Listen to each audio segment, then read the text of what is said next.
tossers have thrown it out the door with their behaviour this week. They should be ashamed of themselves. They should absolutely look at themselves in the mirror and wonder what the have they been doing. They're hissing at us and calling us cheats in the Lord's long room, and they have the gall to say, talk to us about the spirit of cricket. Absolute bullshit. There's a big appeal, it's hit him on the pad, he's out! Lions gone, New South Wales are 9 down! Onto Sydney Road, and it's hit a car!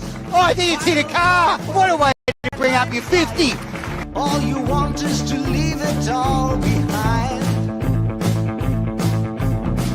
Now there is a simple remedy to stay fit for all eternity. Nathan, was that hip injury the reason he missed the last Shield game? Yeah. So I've been medically ruled out, so to clear all that up, I would have hopefully, the plan was to play the Shield final if New South Wales were lucky enough to get in there. Not the case. But yeah, I've been doing a fair amount of rehab pretty well 5 days a week.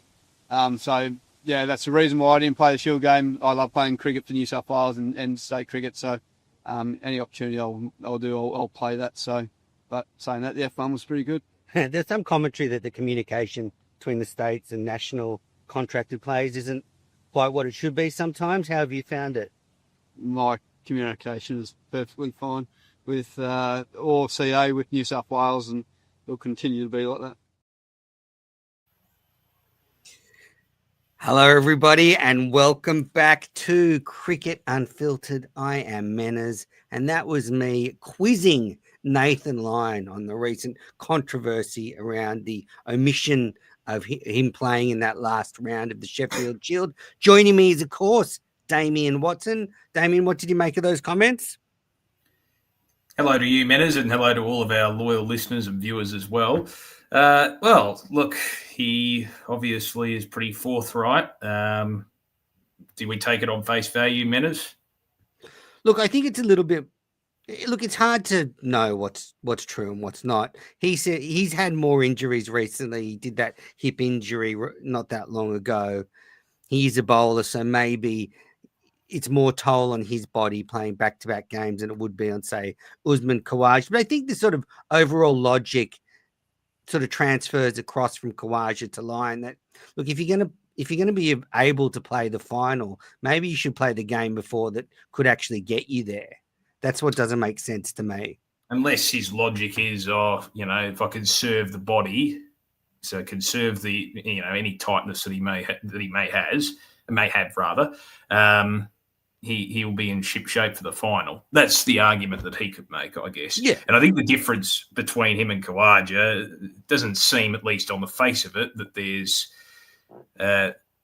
fractures between he and his state cricketing body, whereas with Khawaja, it seems like that's the case.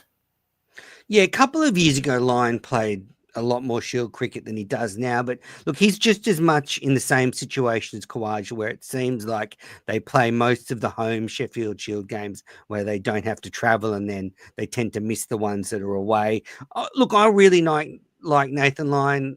I wouldn't call him a friend, but we've done stuff together. But I thought that comment at the end about the F1 was unnecessary. It's kind of a bit of a smart ass thing to say that, I had a good time at the F1 to sort of stuff you guys. And I don't think that those are very helpful. And look, the last question asked him about the communication, he's always going to toe the party line. But I think we saw with the Khawaja thing that they probably do need to work on it. And if I'm being fair, I guess just rounding that out, I don't see the Lyon and Khawaja as being too different. So I should probably to be fair, I should be just as critical to Lyon as I was to Khawaja. That, really, anyway, I don't want to go on with it too much more, but you heard me ask the questions to Lyon there. You heard what he had to say. He said he loves playing for New South Wales. I do know that, but I have reflected on what happened, and they're just Australian cricketers now. They're not state cricketers. I almost think you should take him out of the state system and they just play a warm-up first-class game between themselves. Yeah, but that would be more damaging.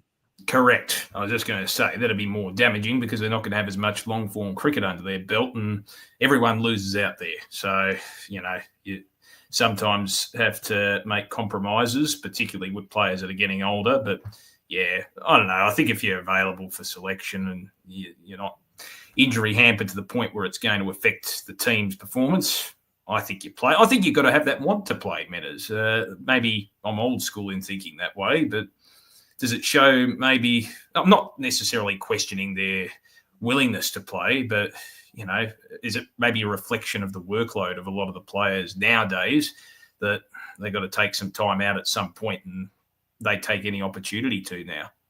Yeah, and I just think it's a reflection. It's a level below. It's like, you know, they've been playing for Australia and going back and playing Shield cricket isn't quite the same, obviously, as playing for your country, which is much more prestigious and so many more things go with it.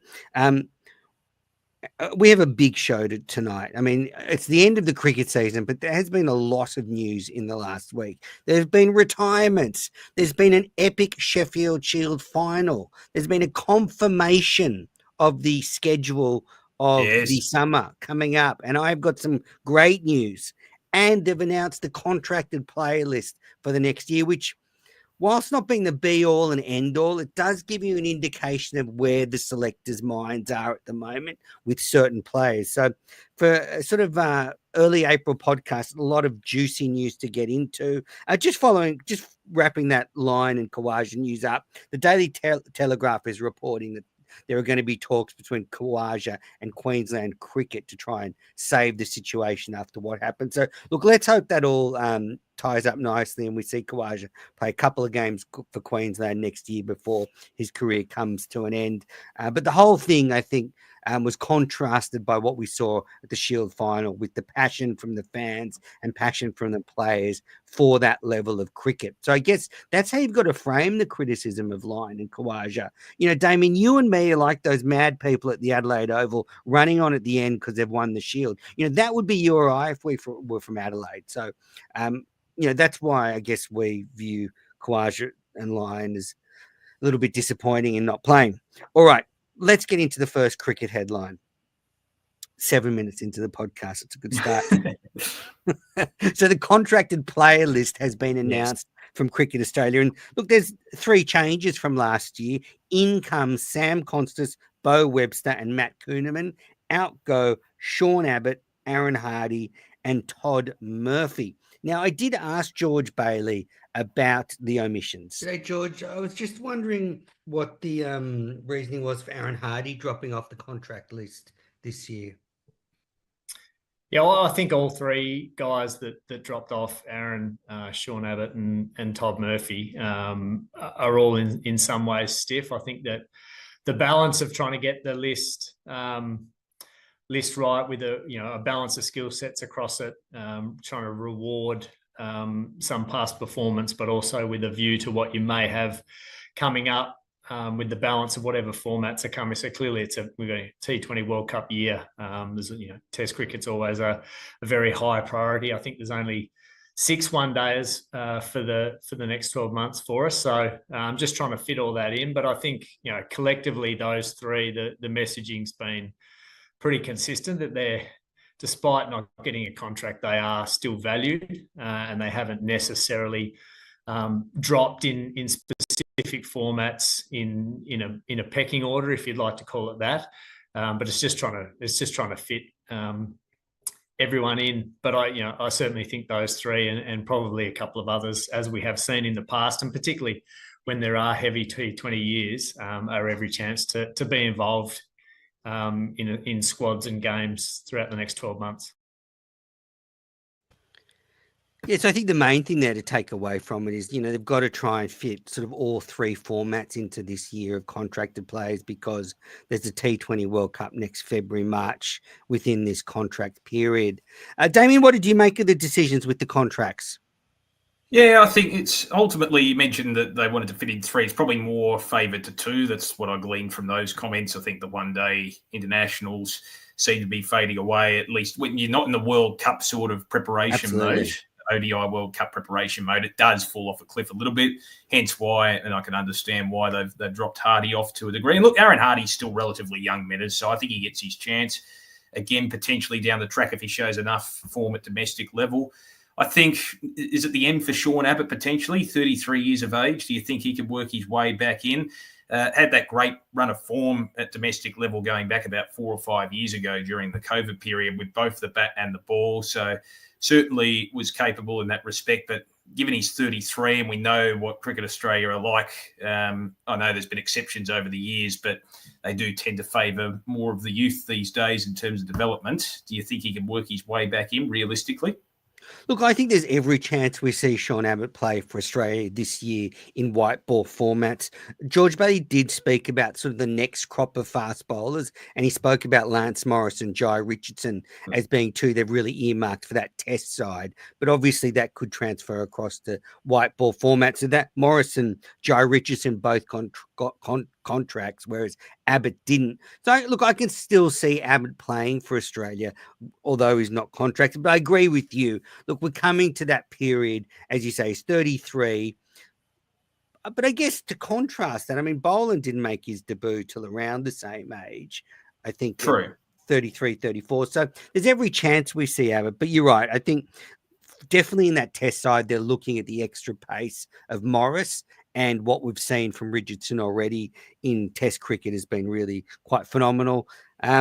Other stuff, George Bailey was asked about Sam Constas and just said that his sort of contract was with an eye to the future, identified that he has a high level of talent. And he was also asked about, what conversations have there been between, say, he and Sam Constas about the way they'd like to see him play? And Bailey said he hasn't really spoken to Sam about it, but Andrew McDonald spoke to Greg Shipper sort of towards the end of the season to give some guidance around that.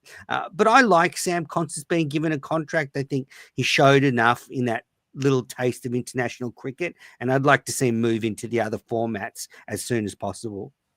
I think he does need to maybe tweak his style a little bit, though, if he's going to last long term. That's just my point of view. I could well be proven wrong, but to me, if he wants to last in the test format at least, I just don't see it as being sustainable, his style, if he's going to keep going for the ramp shot in early stages of the innings. Unless he can put consistent form together like Dave Warner did, it's hard to justify his selection long term if we're going to see maybe what we saw towards the back end of the domestic summer. So that's just my view on it anyway. But I think it's certainly an indication that there's a direction towards youth. And look, I've got to say too, Metters, great just reward for Beau Webster. He's been toiling away. He has many, many talents, both in the field, but also batting and bowling. We know, he can change things up with his medium pace, but also his off spin as well. He is that great flexible player, and maybe goes to show that there is a bit of emphasis here on domestic form,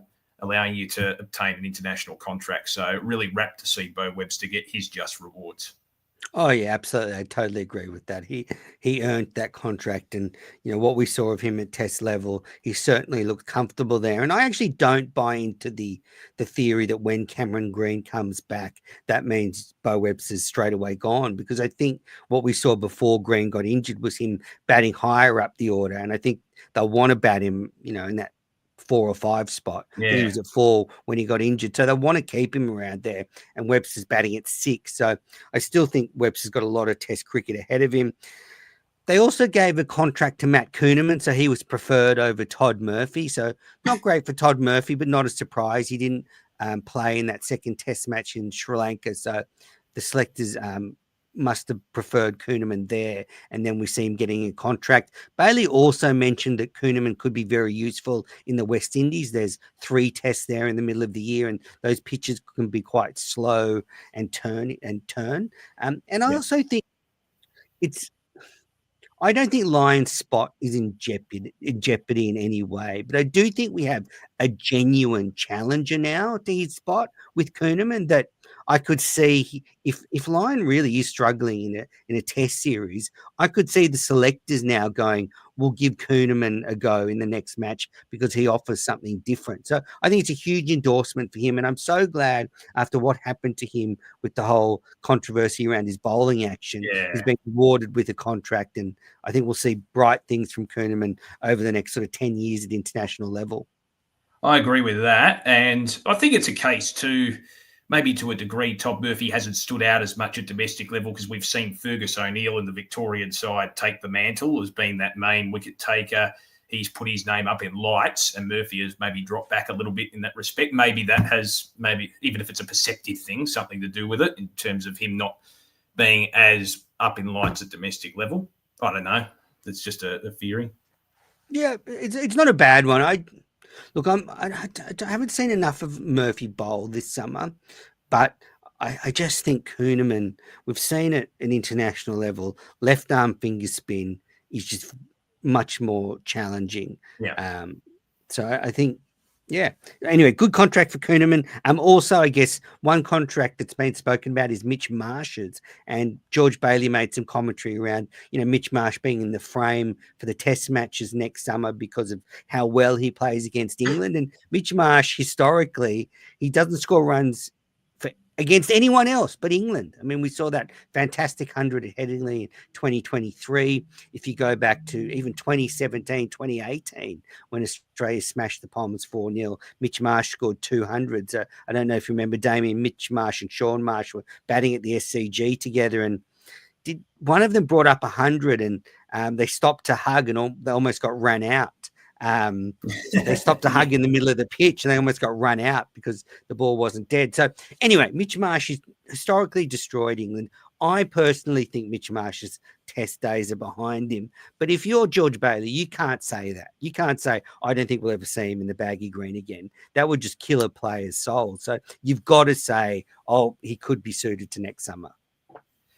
Yeah, I think you can say it if you've been forthright with the player beforehand, before you go out and say it publicly, because I reckon some players, Menners, would prefer a bit more honesty from a selector as to where they stand rather than being, I don't know, I think some people would rather that than effectively being talked about in riddles. I'm not suggesting George Bailey does that or anything deliberately, but wouldn't you think if you're a player, you want to at least know where you stand in that respect rather than give them false hope if that's not the intention of the selectors?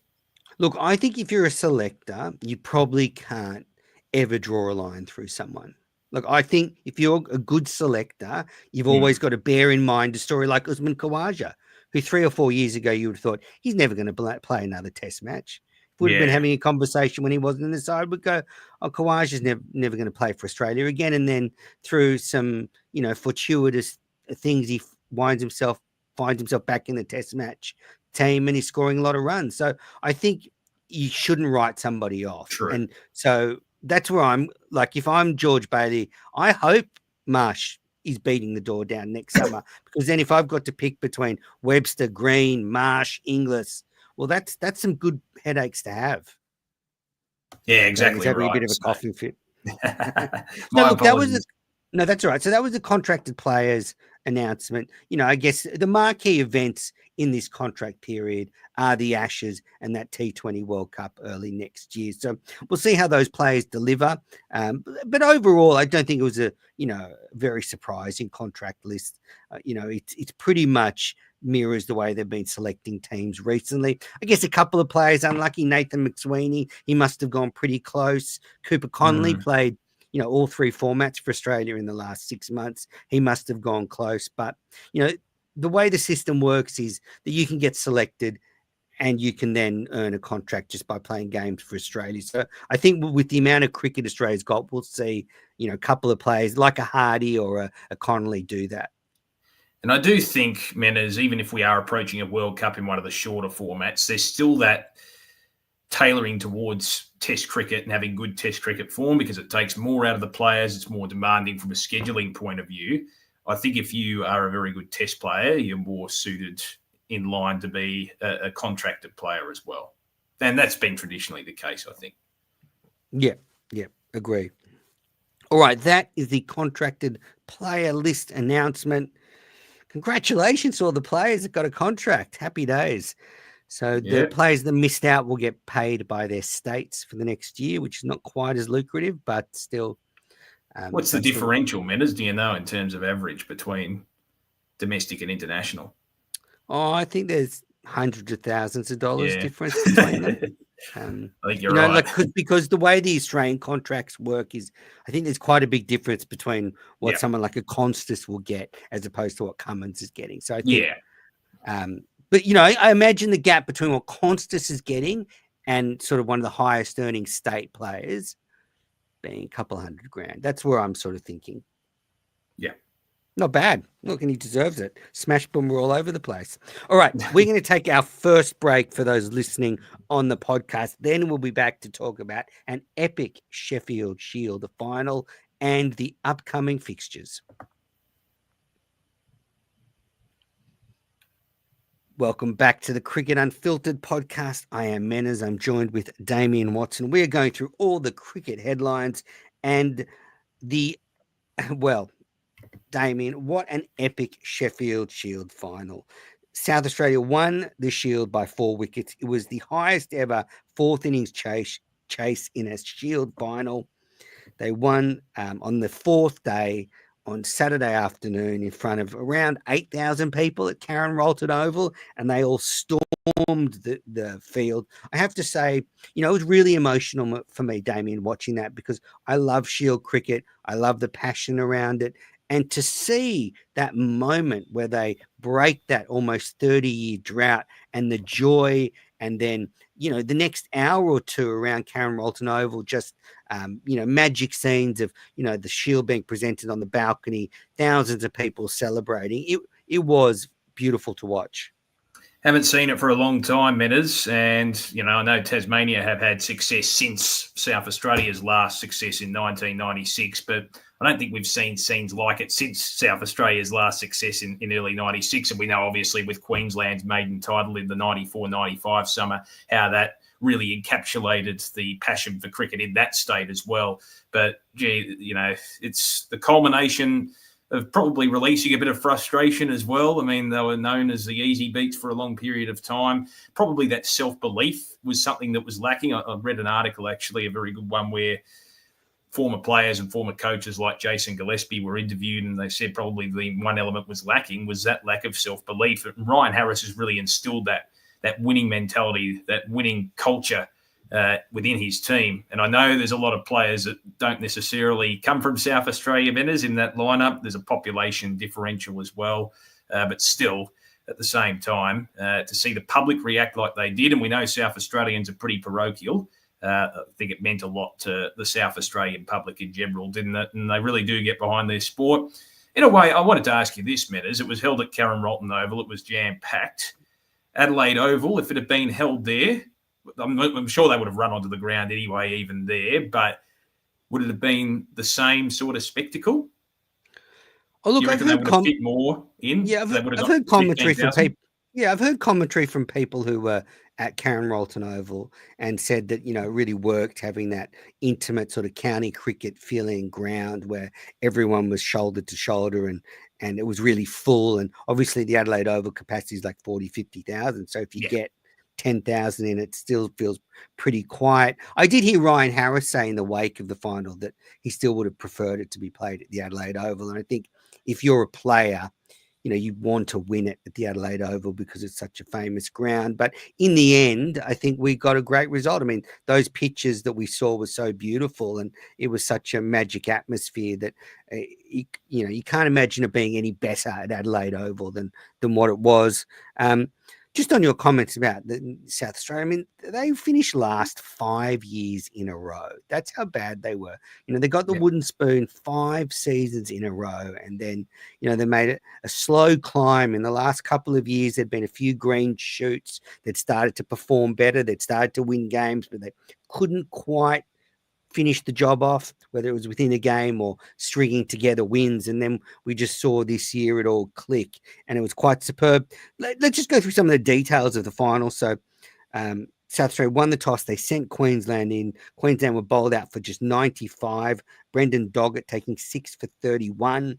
Then in reply, South Australia were all out for 271. And Jake Lehman made a beautiful 102, and that's one of the magic stories of the weekend. Jake Lehman, who was sitting on his dad's lap when they won that Sheffield Shield in 1996, made a vital 100. I mean, when you think about what that score for South Australia looks like in the first innings without Lehmann's 100, then South Australia are chasing 350, 400 in that last innings and could be in real trouble.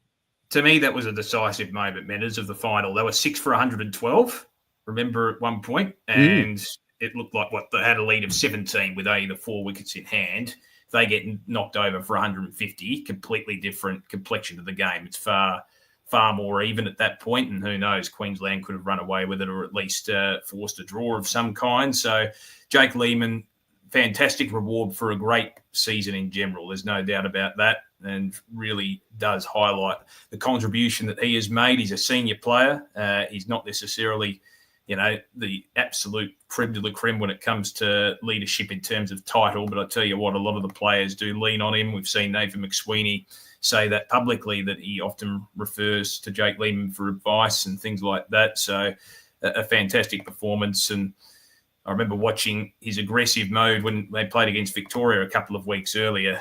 He really does lift his side from a spirit, I won't use a corny line, spiritual point of view, but he is the spirit of that team in a way, he and a couple of others. Benenti's another one. Yeah, and, the whole, the story around the Lehmanns and South Australian cricket has such a rich history, and, for him to be a part of it and score that 100, so vital. And you're right, I was on the radio when he went out to the crease, and I was saying, look, if South Australia don't get a lead of sort of 100, 150 here, they could be in real trouble because the wicket's flattening out. I don't imagine Queensland will roll over in their second innings, and it proved true. South Australia got a lead of 176, and then Queensland made 445 in their second innings, and they really made South Australia work for every wicket. Actually, some good signs here. Young Jack Clayton made 100. 100 in a Shield final. Great under technique, pressure. Jack Clayton. Yep, and he's a player of the future. Jack Wildermuth, batting down the order, made 111.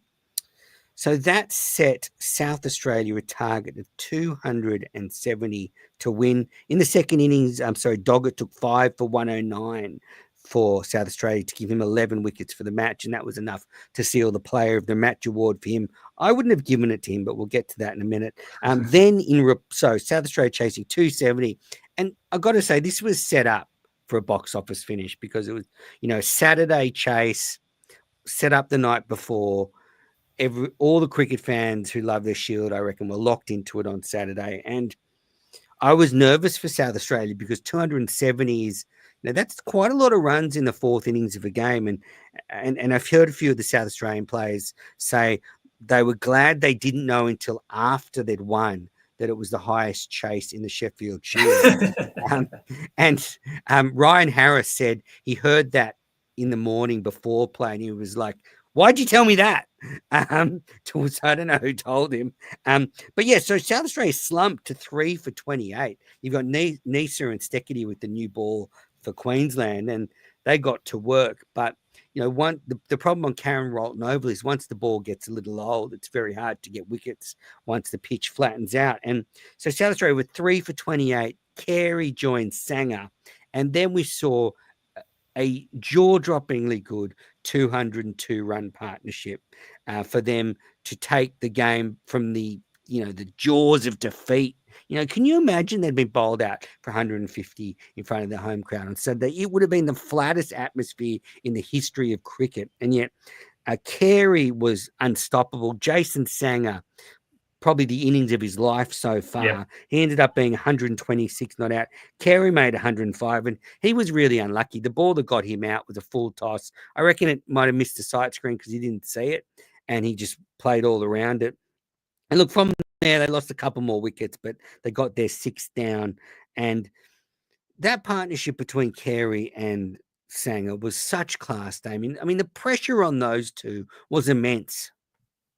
No doubt about that, and fantastic performance under pressure, no question about that. You have a look at the game situation, even towards the back end minutes when it did look like they were under control. They were, 3 for 230, and I know Carey was dismissed, but sometimes if you're mentally fragile, a team can collapse in that sort of situation. Oh, absolutely. We saw it in the 98 Boxing Day test, and they did lose a few wickets, and then all of a sudden those nerves were there when they were 6 down, but obviously Menenti played his part with a couple of boundaries and took the game back in control. Jason Sangha fittingly was there at the end. And how about that embrace at the end between the two of them? And quite fitting that the player who had the clutch innings in the second innings, alongside a player who's considered one of the spiritual leaders of that group, were out there on the park.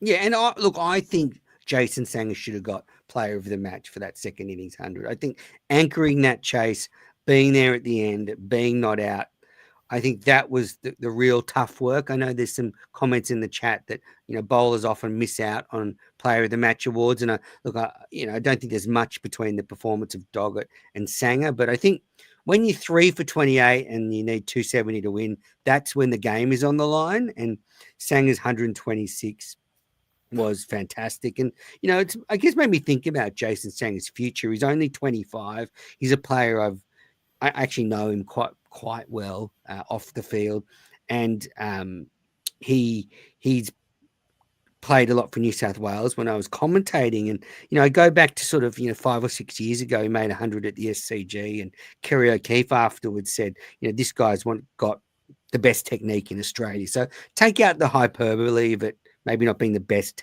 technique in Australia, but just say a very good technique. But then, he's never really been able to capitalize on that. He's played 45 first-class matches, averaging 34 700s, 1150s. And he's always shown, when I've seen him play, that he is a classy player, and he does have the talent within him to be an international cricketer. He was a very good under-19 cricketer.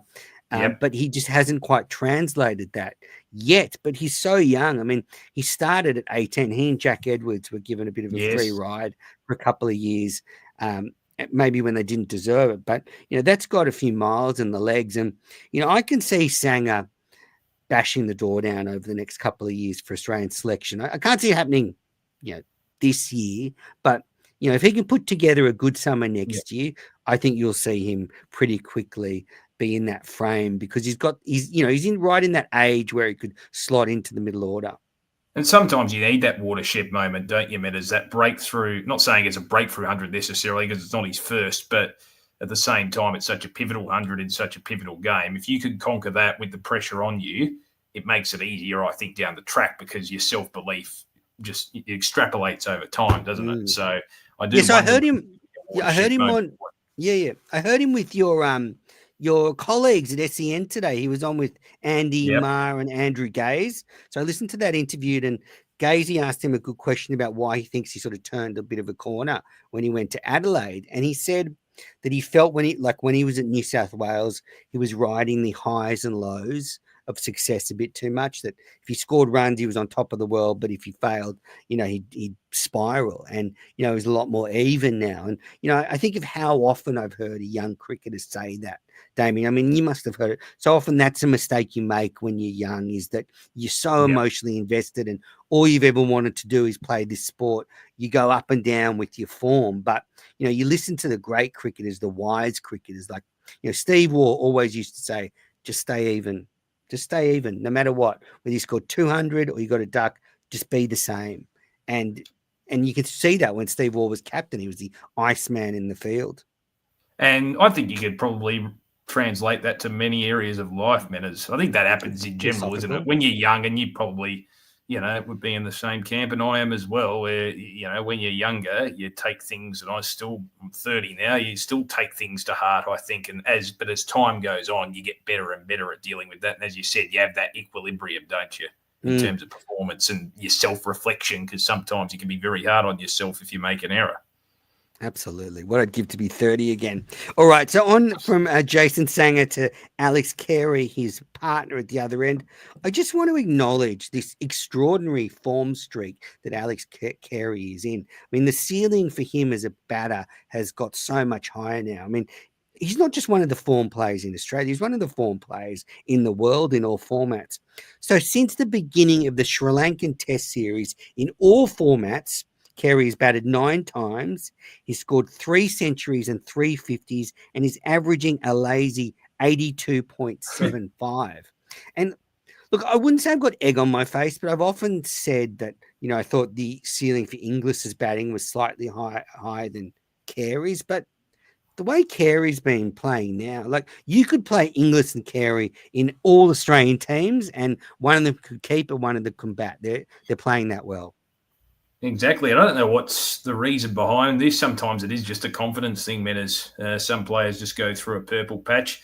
Seems like a well-together type of bloke in terms of his mental capacity. He likes a laugh. He likes a joke. He's a real affable type of bloke as well from all reports. So I think that serves him well too, in that he doesn't take himself too seriously. Yeah, but I also think it's deeper than that. I think he's got that real growth mindset that, say, someone like a Justin Langer or a Ryan Harris wants to instill in players, which is you always want to get better. Like never be satisfied. You can always get better at something. And I think Carey does embody that. I mean, his keeping has just dramatically improved. His batting is dramatically improved. And when you think about this is a guy that played another professional sport for a couple of years. So he came to professional cricket a little bit later than some of these other players that are always in that system. It's quite extraordinary. So no surprises that another local boy was there when doing it for South Australia, because Sanger made a good point on the radio today that Carey took the pressure off him in that chase. Carey came out there, international player, and just started timing the ball so beautifully. And he reminds me a bit of David Gower now. He's just so silky the way he bats. Yeah, exactly right. And I hope it continues that sort of form. It's kind of a bit of a shame that the season has ended because it quells, and I know the Australian team still has a bit of cricket to come, but it does quell the momentum that he's built up. It would have been nicer if it was at the start of the summer, Benders. Absolutely. All right, so that's the Sheffield Shield final. Congratulations to South Australia. Really beautiful moments. And one of the Sackers. Yeah, and one of my favourite moments of the summer. I mean, this has been a great summer of cricket. We have had everything. We have. And you reckon it's the best summer we've had in recent times, Menners, in Australia? If you put everything together in terms of interest, in terms of the storylines, there hasn't been many over the last 10 years that have matched this one, I reckon. Yeah, I can't think of a better summer than this. And when I think of a better summer, I think 13-14 when Mitchell Johnson terrorised the English. That was fantastic.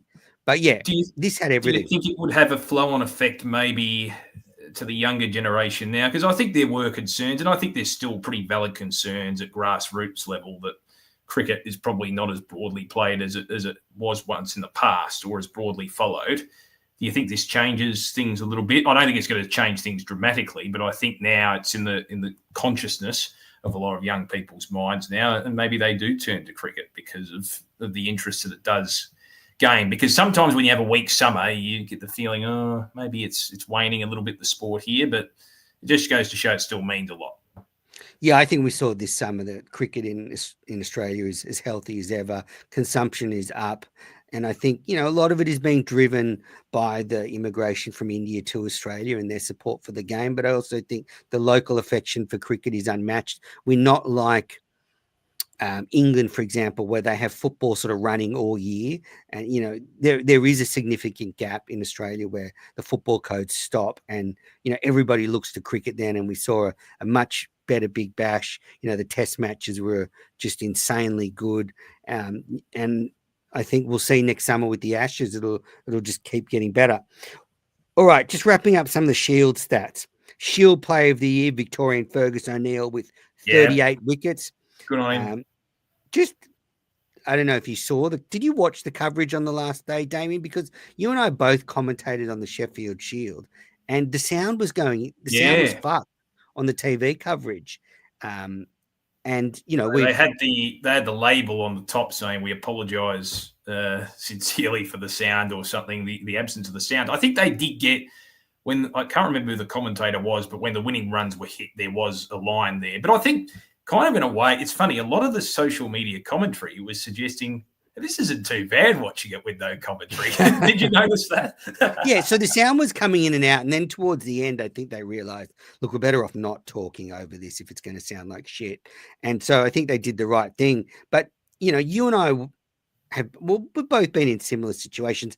I cannot imagine anything more frustrating than you are commentating on the biggest day of Sheffield Shield cricket in the last, I don't know, 10, 20, 30 years. I mean, there hadn't been a bigger day in Sheffield Shield cricket for a long time, and there's a technical fuck up and you can't actually do your job. I mean, I felt so sorry for the commentators, Gillespie and some of the other guys, Alex Ross, who I've done a lot of work with, a lovely guy. I can only imagine how they felt. And, you know, it reminded me of a situation. I was commentating on a game, and Brett Lee came up to the commentary box to join us, and I was going to interview him. And I'm interviewing him, and I'm like, this is great. I get to interview Brett Lee, one of the champions. And then I get a note from the producer, oh, Brett Lee's mic is not working. So I was sitting there interviewing Brett Lee for 10 minutes, who was speaking into a dead mic. So, yeah, very frustrating, very, very frustrating. All right, so that's the way the Shield wrapped up. No commentary on the last day, but Shield stats for the summer make interesting reading. There were 8 players who scored over 700 runs. Jake Weatherald at the top with 906. But then you had Hilton Cartwright, Jake Lehman, Curtis Patterson, Alex Carey, Campbell Kellaway, and Jason Sanger, all in that top 8. I really like the top 7. I really like the mix of youth and experience there, because, you know, Kellaway, Patterson, Sanger could all make significant contributions to Australian cricket. And, you know, nice to see veterans like Weatherall, Cartwright and Lehman do well. And then most wickets, Nathan McAndrew pipped Fergus O'Neill for most wickets. McAndrew ended up with 40 wickets. And, you know, his last few seasons with the ball in first-class cricket have been quite extraordinary. And it's amazing to think New South Wales let him go. But then Fergus O'Neill was second on the list. Then Corey Rocchiccioli, third on the list with 38 wickets, level with O'Neill. And Rocchiccioli, you know, really, I think part of Murphy's exclusion would be that they're not sure he's better than Rocchiccioli. And so, you know, we haven't played in spinning conditions late. You know, I don't know when our next tour to the subcontinent is. It's not till next year. So they can't really see Rocchiccioli till then. But I wouldn't be surprised if Rocchiccioli gets a go pretty soon when there's an opportunity. Yeah, and if he continues to maintain his form as well. Yeah, you're quite right. Because that's the metrics you base it off, Benders. It's form, it's numbers. Yep. And then Bird 34 wickets, Doggett 33 wickets, Nisa, Bell and Steckity all with 31 wickets. All right, that is the Sheffield Shield season for 25-26. I think that I heard Sanger say on the radio today that they're still celebrating, that some of the boys were going again. So they've been going since Saturday, and it's Wednesday. Do you reckon they're going to have a hangover the next season, Minners? Sometimes that happens. I don't reckon Ryan had an issue last time they won. I know they had a lot of players retire at the end of that 95-96 summer, but I think they want to learn from the mistakes of the past and make sure they maintain this level of professionalism and not. I mean, you want to enjoy it. It's a once in a lifetime thing potentially for a lot of the participants there. So don't get me wrong. I'm not trying to be a killjoy, but I think there's a chance with some of those players. They're in that sweet spot now. The vast majority of the players in the SA line up between the ages of 24 and 32, 33. This is their sweet spot where players are in their prime. They could string a couple potentially together, the titles. I think that's quite likely. Harris said when he was interviewed afterwards, he wants to win more titles for South Australia, the coach Harris. So I can't imagine Ryan Harris will let these guys just rock up next year and sort of coast on their success from this season. So look, there's a lot of good teams in Australia, and we were saying, you know, there wasn't much between the teams throughout the summer. So let's see. All right, we're going to take our final break. Then we will be back with a huge summer schedule, retirements, and can't let it go. You're listening to the Cricket Unfiltered podcast. I'm Menners. I'm with Damien Watson coming to us from Melbourne. I'm in Sydney. See, we don't hate each other. All right, so the schedule for summer has been confirmed. I think we knew quite a few of these details, but it's been locked in now. So here are some highlights to think about. And I'll tell you the first thing that jumped out at me, Damien. I was starting to get that post-cricket season blues that I get. Already? I was starting. I could just feel them coming on, you know, when the Shield ended, and I could just start, the IPL started, and I just started to, you know, and the football codes have started. And that's the thing you hate the most, I reckon, the football codes, Danny. But interest in cricket drops off, when the football codes start. And I was starting to think, oh no, here we go, another long winter of suffering. And then they announced the schedule. My winter's 4 months. Australia is playing again in August. So Australia plays a T20 series starting August 10th against South Africa and an ODI series August 19th against South Africa. And they're being played in Darwin, Cairns, and Mackay. How good in 3.5 months. So 4 months. In 4 months, the Australian cricket team will be back in action. And people say, oh, these matches mean nothing. They're meaningless games in winter. I disagree. We've got a T20 World Cup next year. We need preparation. We also need to prove to the Indians that we're the best one-day team in the world. So we need to keep winning one-day cricket to remind India that we're the world champions. and it's like, if you're in Darwin, Cairns, or Mackay, how good you are getting international cricket. And, over the summer, I think they're playing in 11 different cities, or from August till the end of summer, playing in 11 different cities. So, you talk about kids being into cricket. There's nothing better than if you can go and see Australia play. So, I love this winter series. I know you're probably down on it. And let's be honest, AFL and football will dominate that period. But for people like me, this will be a little bit of light in the winter. No, I'm not down on it at all. I can remember Menners in 2003 and 2004. So I'm talking when I was 8 and 9 years old. I was mesmerised then by when the Bangladeshis came and played that series. I think it was a 2 test match series and a few one-dayers up in the top end. And I loved it. I watched it.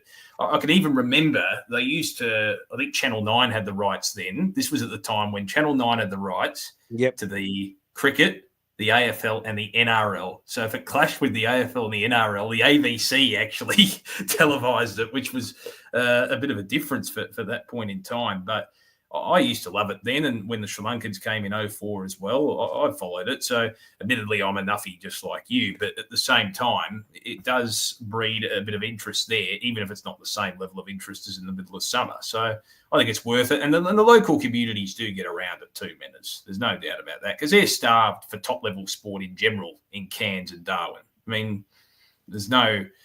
They play the odd exhibition, not exhibition, but they play the odd AFL game up there in those areas, maybe an NRL game, but that's it. That's all they get for the year. Yeah, no, love it. So that's finishes August 24. Then there's a bit of a break. I think Australia are due to play some white ball cricket in September, but then they come back to Australia, and starting on October 19th, there's an 8-game white ball series versus India. There's 3 ODIs and there's 5 T20 games. So they play 3 ODIs, Perth, Adelaide, Sydney, and then 5 T20s, Canberra, Melbourne, Hobart, Gold Coast, Gabba. And that finishes November 8th. So a couple of points, actually. I was listening to Barrett talking to Waitley on SEN, and Barrett made a good point that the thing about this India series, say, as opposed to the Pakistan series before last summer, because it's India, Australia will have to play almost their full strength team. Like the broadcasters out of India wouldn't accept, Cummins, Smith, Smith's retired, but Cummins, all these blokes are not playing. So we will see, Australia's best white ball team playing. And then there is a 2-week gap between that series and the Ashes, because Australia has to play their best team. They need to have a gap between this white ball series and then when the Ashes starts 2 weeks later. I mean, do you think 8 games to start the summer against India in white ball cricket is too much, Damien, or are you a fan? I don't necessarily mind it whether it's 6 or 8. The only thing is, Menners, even if they are playing their full strength sides, look, I think the fact that it's India helps. I think they'll get a reasonable enough crowd, but I'm just not sure, given what we've seen over the last 6 years, Menners, they've really struggled to gain interest, these one-day internationals and T20 internationals. Before it probably helps that it's before or in the lead up to an Ashes series that the cricket interest will start to increase around that time, because you're building up to a series, as opposed to what we've seen in past years, Menners. They put the one-dayers and the T20s after the Test summer and after the Big Bash, and I just don't think it works necessarily. The interest isn't there if it's not on free-to-air. So, Yeah, I think there'll be a reasonable amount of interest purely because it's India. If it was against any other team, including England, I'm not sure if you get massive crowds, to be honest with you, or massive interest. They did get, I think against Pakistan at the G, they did get about 22,000, which wasn't too bad. It's certainly not like the good old days or anything like that. But look, I think it's a good thing in terms of warming up with international cricket, and that 2-week gap enables players maybe to have a stint in the Shield banners, unless they want to have a bit of a rest because they've got a reasonable enough. Is the F1 on then? I don't know the dates. Maybe you can make a trip to Singapore or something like that, just a quick trip during that 2-week period. They can make it back in time, a couple of those players.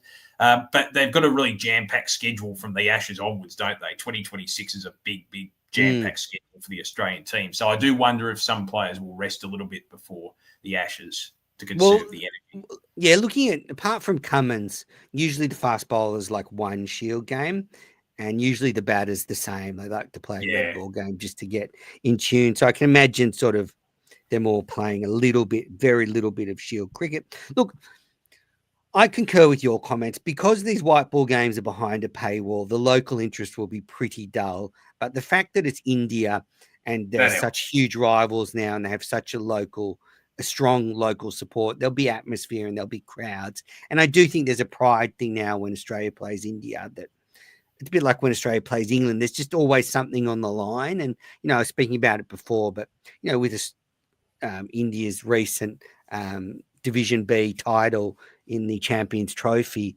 you know, they'll be looking to prove themselves against the world champions, Australia. So it's an opportunity for them to show that they can match it with the big boys. Not a World Cup though, Menace. Exactly. The Ashes tests have been announced. We knew that, but they go Perth, Brisbane, Adelaide, Melbourne, Sydney. The Brisbane test is the day-night test match. So the broadcasters are in heaven because you got Perth Gabba in prime time, and then the Adelaide Oval just before Christmas is a traditional day test. And then a peculiar scheduling. The summer finishes in international cricket with the women's team playing an international series versus India, a multi-format series, much like we play in the Ashes, 3 T20s, 3 ODIs, and then a day-night test at the WACA to finish. But that test match is March 6 to 9, and this series starts February 15th. And we mentioned before on this show, the Women's Premier League is moving to January. So it really has completely blown up Australia's summer, in that in the peak of the season, our best players are going to go and play in the WPL, and then they come back for a very late series out of public holidays against India. And you know, I think it's a real shame because I think it'll really will affect the crowds. Yeah, I think so, and we've seen it in the past too. I think, didn't the Australians play against South Africa? I remember around a similar time, February, March, and they played a test at the WACA. And March the 6th to the 9th, the footy season start, doesn't it? The NRL will be underway by then. The AFL will probably have their first round again as well. People get cricket fatigued in the same way they get footy fatigued towards the back end of their respective calendars, Menace. So it is a bit of a shame because the Australian women's team, I think, is something to celebrate given their level of success. They really should be getting maybe not the same level of interest as the Matildas, but something a little bit closer to what they have, really, given their success and the role models that have come to pass as well. It is a bit of a shame, isn't it? It shows you the value of money and also the value of the WPL. In that, at the end of the day, players are probably going to favour that because of the money involved. But it's hard to stick it anywhere else. Sometimes the big times where they've had a series in September in the lead up, but I think they've got to work up, don't they, in October? Yeah, that's just as bad. That's right in the middle of footy finals. So, and then you got the WBBL to fit in. So there's not really a lot of opportunity at peak time for the Australian women's team. Maybe in February you get a little bit of interest because you're building up to the AFL and NRL, and there's that gap where there's not a lot of sport in February. So I could sort of see it from that point of view. But I think by the time the test match comes along, I just struggle to see a huge amount of interest in it, which is a bit of a shame.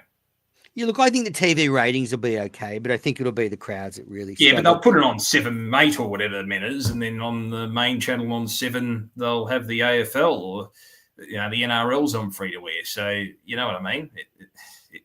It's hard sometimes to gain a huge audience if it's going to clash with something else. All right, so I asked Elisa Healy. She was at the same press conference that Nathan Lyon was at, and I just asked her a little bit about her future because they announced this schedule, and Australia have got a World Cup in sort of September, October, and have a listen. Elisa, unfortunately, now that you're 35, you're going to get these questions. But have you thought about sort of when the end is for you now that you've got such a big summer coming up?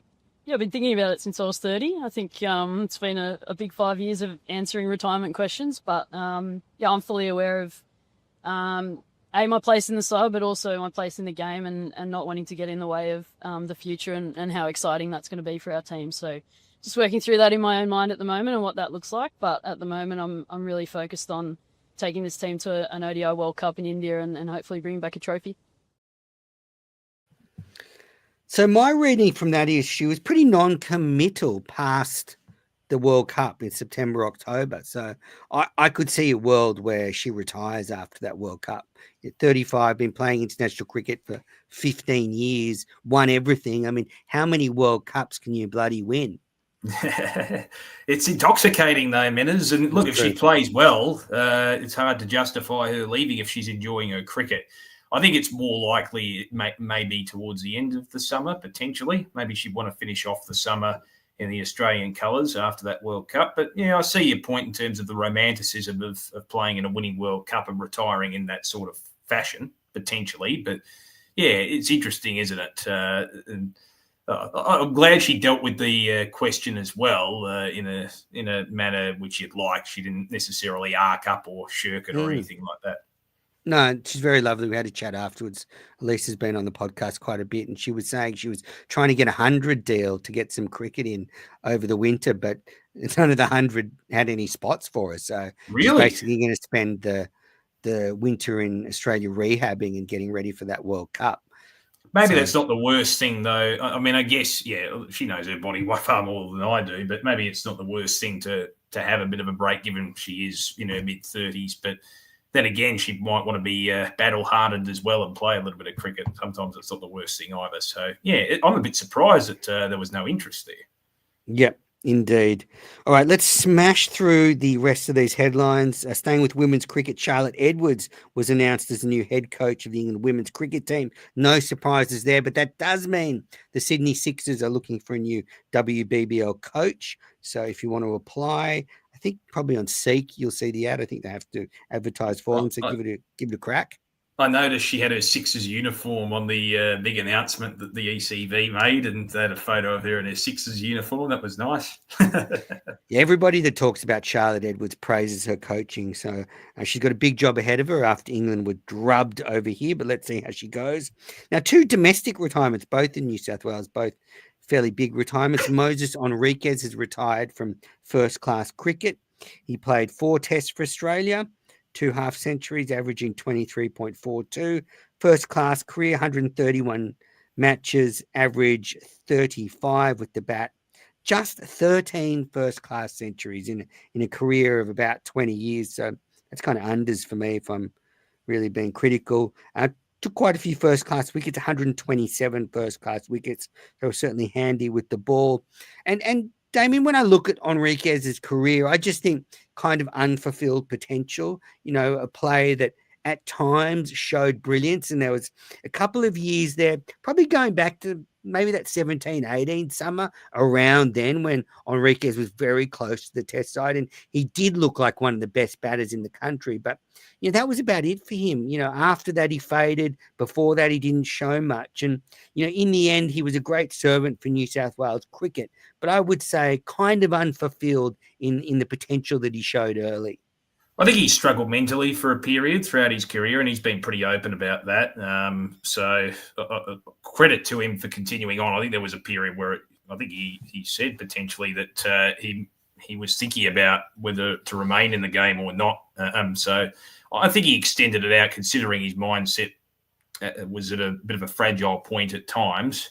He extended it out and got through that, and I commend him for that. And I see your point in terms of records, but there are other things at play, I think, in his mind as well. So credit to him for continuing on and trying to get the best out of himself. he was a prickly character behind the scenes, obviously. Oh, really? Commentating on a lot of New South Wales games. I don't think he liked my commentary because I think for myself and I have opinions, which some people don't like when other people do that. But you know, it was at a toss, and it was a couple of years ago, a couple of summers ago, and the summer was it was the first game of the summer, and I was doing the toss for TV, and at the end of the toss, you just have to ask the skippers, and it was Kawaja and Enriquez, and you just have to ask them a couple of softball questions. So it's nothing like on Cricket Unfiltered where I'm trying to get them to say something. It was more just ask them a dumb question to fill a couple of minutes for the TV. So I say to Enriquez, how's the team feeling ahead of the summer? And all I want from him there is some canned answer. Oh, we're feeling great. The team's, you know, fired up for the summer. Winter's over. Just some shit that, you know, that everyone says before a game. And he goes to me, well, I don't know if I could speak for the team. And I'm just like, mate, why are you being difficult? Like, do you want me to ask you a tough question? Do you want me to ask you a tough question about why are you still playing when you're averaging in the low 30s in first class cricket? You know, why have I heard rumors that you weren't the best guy in the dressing room? I mean, I don't know, Moses, but if you're going to give it out, you got to take it. So did you hear those rumors? Did you? Absolutely, I did. I you know, him and Ship had run a little mafia in that New South Wales cricket team. And you know, if you're not one of the boys, I think it can be a bit tough. All right, next question, next retirement. Sammy Joe Johnson retired. So New South Wales Breakers star, Sydney Thunder star. She wants to be a mechanic, so I think that's it for her. She won 3 WBBLs, just won the WNCL, so she goes out on top. She's been on the show. Actually, she was on the podcast a few years ago. You know, really great cricketer, a real renaissance in those last few years. Won a couple of titles with the Brisbane Heat, then won here with the Thunder in the WBBL. So she had, you know, very good professional career. And yeah, she wants to be a mechanic. She said, I'll see you at the Speedway or whatever it is. So I don't know if any listeners are into drag racing. Keep an eye out for Sammy Joe Johnson because that's where she'll be. Yeah, and look, that period when the Brisbane Heat were dominant, Menners, the back end of the 2010s, when she was on song, there was no more damaging player, just pelting sixes around the park. Probably not as consistently as Grace Harris did she perform in that way, but there was a period there for a couple of years where she was an absolute star, just bludgeoning the ball around the ground. So, yeah, credit to her. Yeah, fantastic career. Yep. All right. Look, I don't want to talk about the IPL. We're running out of time and it's too hard to go through it in granular detail. But I will say, look, I am watching one game a week, which is that early Sunday game. And Damien, I'm having a little bit of a sort of existential crisis. You know, I used to wake up in the morning and put on the KO minis and watch the IPL highlights. But this sort of started last IPL. I've stopped enjoying watching them as minis. I don't like watching games of cricket where you're just watching a highlights package of boundaries and wickets. It doesn't feel right to me. Like the rhythm's off. Like what I like about cricket is its rhythm. And, you know, not every ball is hit for 6. I mean, it feels like it in the IPL, but it's not. And then, you know, you turn on a mini and you just see boundary, wicket, boundary, wicket, and that's it. And I don't enjoy that. It feels like I'm watching it because I have to, not because I enjoy it. And, you know, so I'm having a bit of a struggle with it. You know, I'm keeping track of the IPL, but the minis aren't doing it for me. Like I either want to watch the game. So what I'm doing now is I put the game on while I'm working the next day and just have it on in the background. But right. You know, do you ever find that when you're watching highlights of T20 cricket that it just flies by and nothing, because so much happened, almost nothing happens? It's a good question. I don't have that issue. I actually don't mind watching the highlights. I like watching it in real time, don't get me wrong, but I think because I grew up, I used to love, as you know, I like the historical side of the game, Menners, and I used to love the old World Series classics, and they put it on YouTube and stuff. I kind of like the 10 to 15 minute or half hour highlights package because that was what I was used to. So it doesn't bother me all that much, to be honest. I like it either way. It doesn't bother me at all. I think the minis are just a bit too short for the IPL. So if they did what you're saying, it did, like the minis are about 15 minutes and it's basically just every boundary and every wicket, and that's it. Yeah. I think if they could do something more where it's just a bit longer, so like half an hour to an hour with, you know, a bit more rhythm to it. Like if a bowler ball's a dot ball, like show the odd dot ball, because that builds the drama for when you see the six or the wicket. So anyway, the IPL, we'll be talking about it a bit more over the next coming weeks, but some really interesting stuff on Sunday night with Jake Fraser-McGurk. So we'll get there soon. All right, can't let it go. That little bit of cricket news you just can't let go through to the keeper. Damien, what's yours? Couple of brief 1 minutes. Firstly, Molly Strano is making the move back to Victoria. We don't know yet if she's going to play for the WNCL team. She's still got one more season to go at the Hurricanes under contract in the Big Bash, but great servant for Tasmanian cricket over the last few years, made the decision for family reasons to go back to Victoria and was a key part of that three-peat. One of the better humans you'll meet, I think, in cricket. She's fantastic. And I'm kind of glad she's coming back to Victoria. Hopefully they find a spot for her. I suppose she's not going to be a like-for-like replacement for Elise Perry, let's be honest, but it does mean a spot opens up and maybe she can be a great mentor to some of those younger players, a player with a lot of experience. So, yeah, it's a bit of a shame for Tasmanian cricket as they loved her around the place, but a fantastic servant when she moved there in 2021 and has built a good career there over the last few years coming from Victoria. And also, Menners, I don't know if you've heard about this, but I don't know if there's going to be a huge amount of merit in it, but the AFL are considering moving the season a little bit later. They're going to try and fit in a state of origin type of carnival in February, March, and then the start of the season moves a little bit later so that it doesn't clash with the 150th anniversary test in 2027. Things like the NFL match that they're going to have at the MCG can be moved into a bye week, and then they have the grand final in mid-October. And I just wonder what effect that would have on the cricket season. I think there was a bit of talk that maybe those in the cricketing world aren't happy, but would it have a huge effect if that were the case? God, let me work through this one. Well, I think obviously what Eddie Maguire wants to get AFL out of the way of that cricket match because that's going to be so huge. So he wants to get it out of the way. And obviously the MCG needs the ground. They need the ground. The cricket needs the ground, so they won't get it.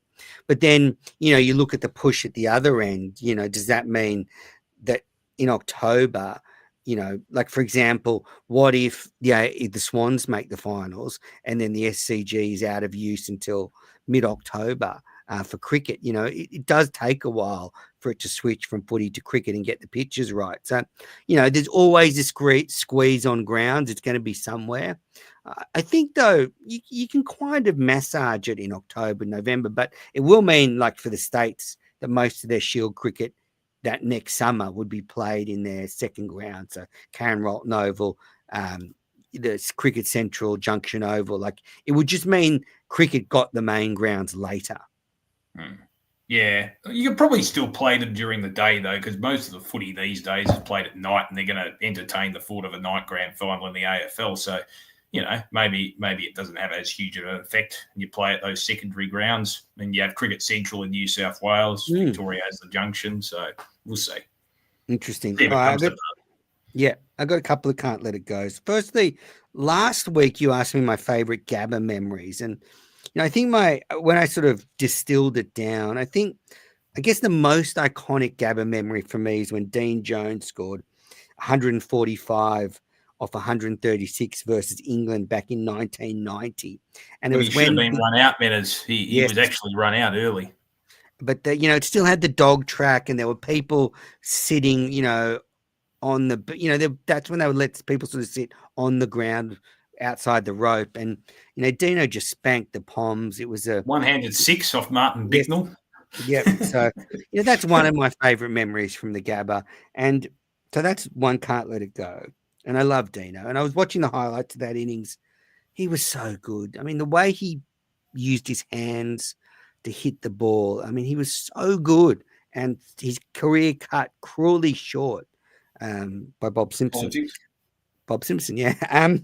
But my final can't let it go is, there's World Cricket Reports out here, and what is annoying me?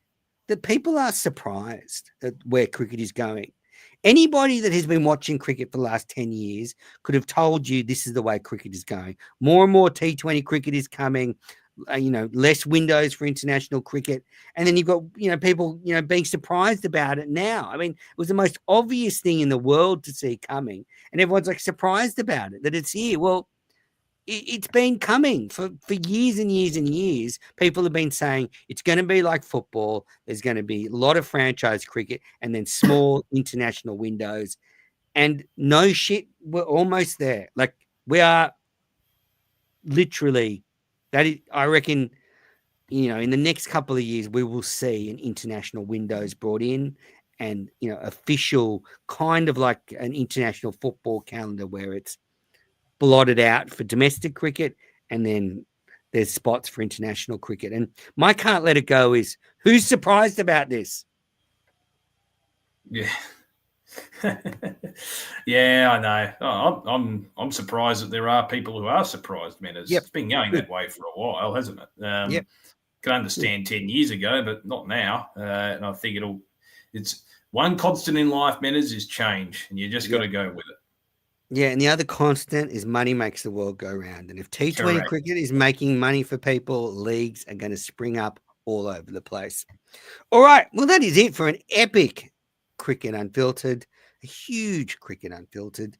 Damien, thanks so much for joining me. Where can the listeners catch up with you? You can catch me on Twitter at Damo_Watts. And actually, a few people did send in their Gabba memories. Thank you to those people. Good. Would have been good if I'd had them ready to read out, but I don't. Thanks, everybody, for tuning into Cricket Unfiltered. Remember, rate and review the podcast on your favorite app. Leave a comment. All the details to get in touch with us are in the episode notes. And so if you want to send us an email, please send us an email because we'd love to hear from you. And actually, I do have an email this week from a listener that I'm going to read out. This is from Gavin Whitehouse. Hey, Menners, I enjoyed the latest podcast. You were talking about new rules regarding the IPL, and I was thinking about different rules that in the triangular series for ODIs, didn't they have a different ball for each bowling end? That's correct. For a long time, I think even now in 50 over cricket, it's still the same. They have a new ball at each end. I think it's even now in 50 over international cricket, they have a new ball. And the reason is because the white ball loses its color. And so they I don't know if you remember, Damien, but remember at the end of a 50 over game, a white ball would almost go green and you couldn't see it. So yes, Gavin, thanks for the email. They still do use two balls in white ball cricket. And actually, some bowlers are upset about that because it's taken reverse swing out of 50 over cricket. You used to be able to sort of get the ball to tail late in a 50 over game.